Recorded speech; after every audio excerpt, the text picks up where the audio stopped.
If you want to change the world, start off by making your bed. If you make your bed every morning, you will have accomplished the first task of the day. It will give you a small sense of pride, and it will encourage you to do another task, and another, and another. And by the end of the day, that one task completed will have turned into many tasks completed. Making your bed will also reinforce the fact that the little things in life matter. If you can't do the little things right, you'll never be able to do the big things right. And if by chance you have a miserable day, you will come home to a bed that is made, that you made. And a made bed gives you encouragement that tomorrow will be better. To pass SEAL training, there are a series of long swims that must be completed. One is the night swim. Before the swim, the instructors joyfully brief the students on all the species of sharks that inhabit the waters off San Clemente. They assure you, however, that no student has ever been eaten by a shark, at least not that they can remember. But you are also taught that if a shark begins to circle your position, stand your ground. Do not swim away. Do not act afraid. And if the shark, hungry for a midnight snack, darts towards you, then summons up all your strength and punch him in the snout, and he will turn and swim away. There are a lot of sharks in the world. If you hope to complete the swim, you will have to deal with them. So if you want to change the world, don't back down from the sharks. Over a few weeks of difficult training, my SEAL class, which started with 150 men, was down to just 42. There were now 6 boat crews of 7 men each. I was in the boat with the tall guys, but the best boat crew we had was made up of the little guys, the Munchkin crew, we called them. No one was over 5'5".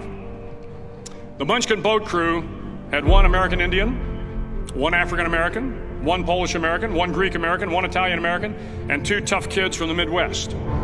They out-paddled, outran, and outswam all the other boat crews. The big men in the other boat crews would always make good-natured fun of the tiny little flippers the Munchkins put on their tiny little feet prior to every swim. But somehow these little guys from every corner of the nation and the world always had the last laugh, swimming faster than everyone and reaching the shore long before the rest of us. SEAL training was a great equalizer. Nothing mattered but your will to succeed, not your color, not your ethnic background, not your education, not your social status. If you want to change the world, measure a person by the size of their heart, not by the size of their flippers. The 9th week of training is referred to as Hell Week. It is 6 days of no sleep, constant physical and mental harassment, and 1 special day at the Mud Flats. The Mud Flats are an area between San Diego and Tijuana where the water runs off and creates the Tijuana Sloughs, a swampy patch of terrain where the mud will engulf you. It is on Wednesday of Hell Week that you paddle down to the Mud Flats and spend the next 15 hours trying to survive this freezing cold, the howling wind, and the incessant pressure to quit from the instructors.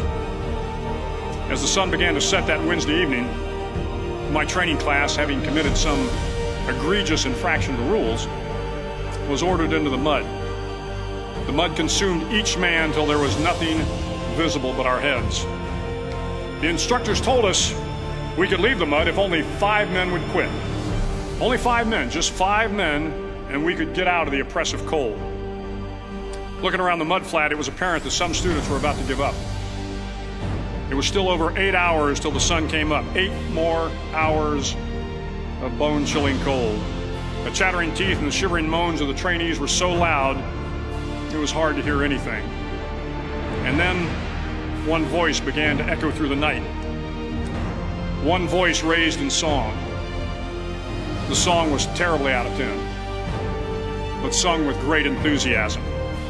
One voice became 2, and 2 became 3, and before long, everyone in the class was singing.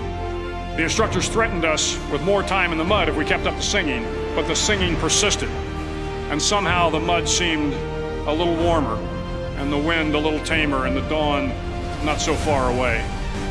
If I have learned anything in my time traveling the world, it is the power of hope, the power of one person, a Washington, a Lincoln, King, Mandela, and even a young girl from Pakistan, Malala. One person can change the world by giving people hope.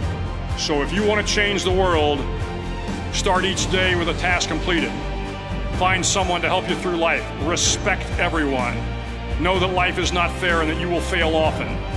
But if you take some risks, step up when the times are the toughest, face down the bullies, lift up the downtrodden, and never ever give up.